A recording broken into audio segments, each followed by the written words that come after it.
Hello, welcome back to my channel and to another Plan With Me video. This week we are memory planning the week that was May 27th through to, I almost said July, but through to June 2nd, and we are using both a kit and foil bundle from Lina Designs, and I'm using it in the premium matte.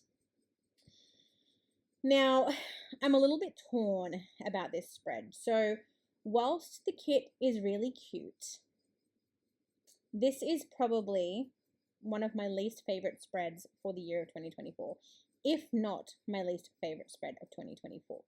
Now, it is not because of the art or anything like that. I just think the color palette is too much. I think the bright blues against the muted gray, and then you'll see in a minute when I put down the full boxes that the boys' uniforms are like a real vibrant, bold yellow.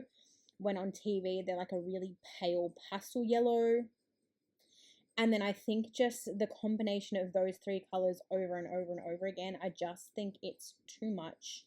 And I think that on the page, once the spread is finished, it just looks mismatched. And I don't like it. I also think that my foil choice was probably a little bit off. I did go for the pale gold. I feel like maybe I should have gone for a more yellow gold, and that might have popped a little bit more. I feel like the foil is kind of lost to the colors of the kit. And it's a shame because I love Gossip Girl. I actually did a Gossip Girl rewatch recently, which is why I'm using this kit. And I love Blair. I was going to say I love Serena, but I don't know.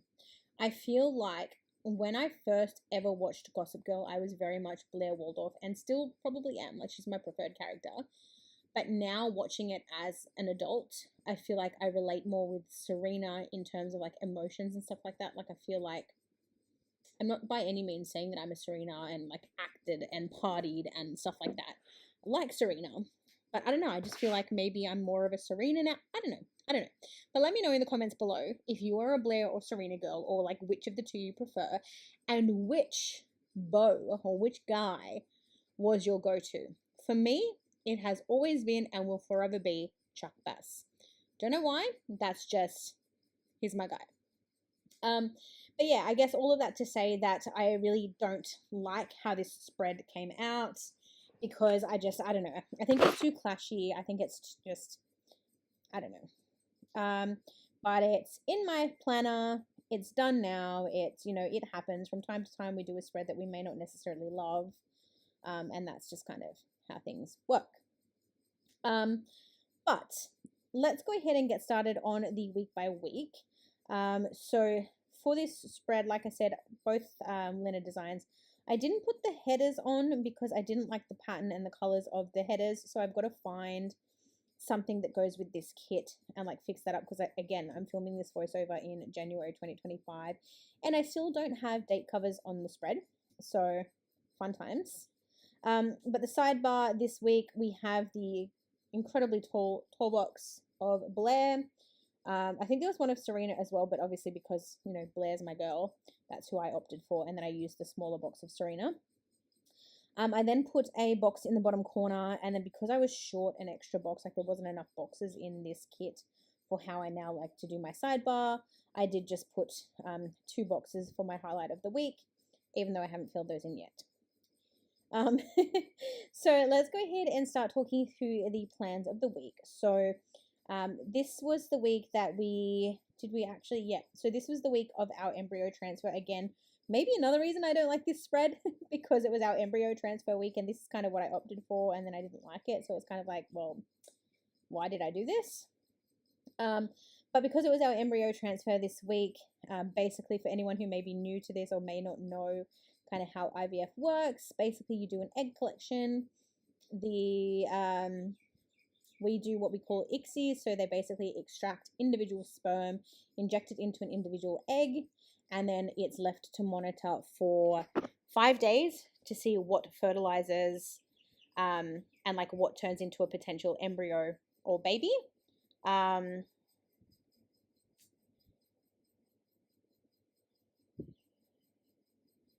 And yeah, so once that happens, you then go through, for us, you can do a fresh transfer, which basically means they put the embryo back within 5 days. I think it is in real time. But if you do a frozen one, they put the embryos on ice and then they transfer it back, usually the next month or a month later, depending on your hormone levels. So we were doing a frozen transfer, and this was the week that they were doing that. And basically what that means is they put the embryo back into your uterus in hopes that that embryo will then develop and turn into a healthy, viable pregnancy. So Monday morning I had a blood test, and then, as you all know, on the way home from my blood test, I like to treat myself to McDonald's breakfasts. Apparently I had time off work at this point because I haven't marked work. I think I actually took, for our first transfer, I took 2 weeks off, thinking that that was the best approach because I'd be relaxed and whatever else. So when I got home from the blood test, I did film.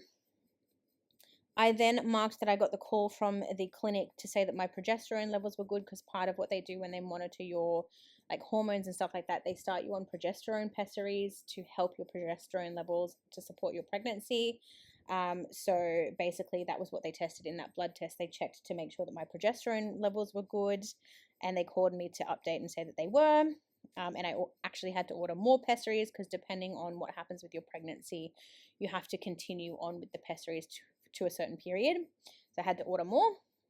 And then I marked that this was the day that I started my Gossip Girl rewatch, because I didn't want to watch anything like too full on or stressful or emotional or anything like that. I just wanted to watch something that I knew would be kind of like a safe watch, not too many emotions, and I know how Gossip Girl ends. So on Tuesday, I marked that I slept until 12 p.m. because my body was just like, the toll that the medication and the appointments and the running around and back and forth has on your body. Like, I can't even describe it to you. So this day I did let my body just sleep until it wanted to wake up, which was at 12 p.m. And then I marked having a headache, which is probably due to the same reason. Once I did sort of get myself together, I settled on the couch and watched some Gossip Girl. And then I marked that I had a little bit of a YouTube binge.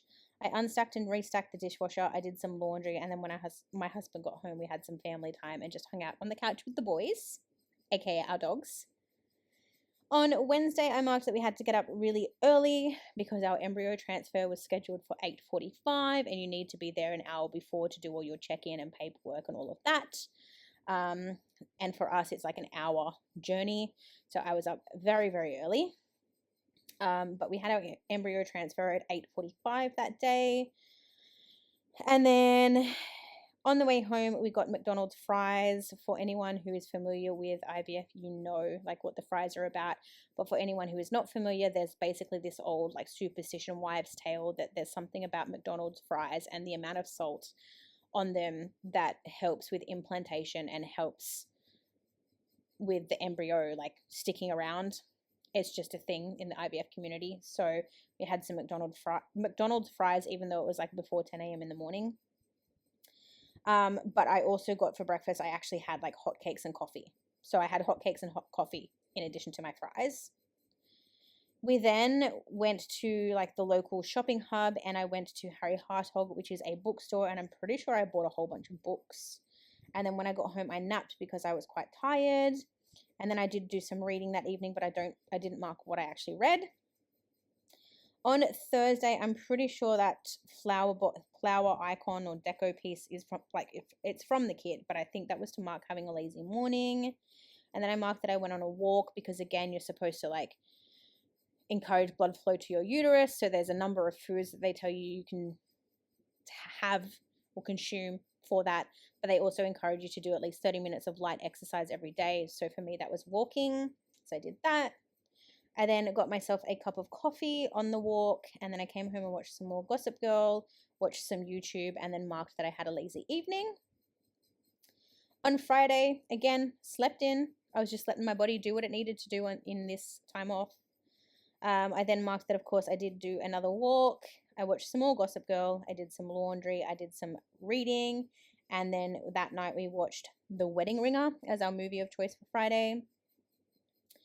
On Saturday, again, slept in. It was very much alarms off. My body will wake itself up when it's ready to be woken up and when it's like rested. So I slept in. And then that day we went to Spotlight and to Chemist Warehouse. No idea what we went there for, or no rhyme or reason. And then because I wanted to try and be good again in IVF as a whole, they tell you to minimize your caffeine intake to 200 milligrams a day. And just to be on the safer side, I decided that I would start having decaf coffee. I don't remember if I've mentioned this before, so sorry if I have. But I got myself a decaf cappuccino this day instead of a normal cappuccino. Trying to be that good girl. Then we went to Pet Barn to get our boys some treats. And then this night we gave them said treats. Like when we got home, we got them like peanut butter cups. And my dog Buddy choked on his. So there was a bit of panic that arose from that for a little minute. But he was okay in the end. And yeah, so I marked that in my planner. And then on Saturday night, we watched National Security. Do not recall what that is, who is in it, what platform it's on. Just that we watched a movie called National Security. And then on to Sunday, the last day of the week. So the first thing that I marked was at the beginning of the day was that I took our dog Buddy for a walk, and just nope. So Buddy turned 11 in November 2024, and back in the day he used to be like super into walks. He would like pull his lead, he would sniff everything, like he loved it. And then he would come home and crash out. But now that he's older, we take him for a walk and he's pretty much puffed within 100 meters of the house. And he kind of gets like really huffy and puffy. Because he's a French Bulldog, he does have like the narrowed airways and stuff as well. So I guess the age combined with that just doesn't make for, good exercise. But we did take him for a walk. He did try and sniff the things, but he got very tired very quickly. So my husband actually ended up carrying him quite a bit of the way home. But look, we tried. I then marked that we had family time, but I put a coffee cup there because when we went on our walk, I got a decaf cappuccino from the local cafe. Then, as I said, we came home and had some family time, basically chilling on the couch with the dogs. I then marked that I had a nap, that I did some reading, and then this night I marked that we had tacos for dinner. And then the last thing that I have marked on Sunday and to finish out the week was that we did a binge watch of How I Met Your Mother again, because we were in the midst of, I think, watching Fear the Walking Dead or The Walking Dead. I can't remember at this point. And we felt that was a little bit heavy, a little bit stressful. We'd not seen it before. We didn't know how it ended. So I didn't want to watch anything that was going to be too much. So we thought we would watch something comedic, and How I Met Your Mother was something that we'd both wanted to watch for a long, long time. Neither of us had gotten to the ending, so that was our box series of choice. And that is it for this plan with me. Thank you so much for watching. I will see you all very soon for another one. Bye.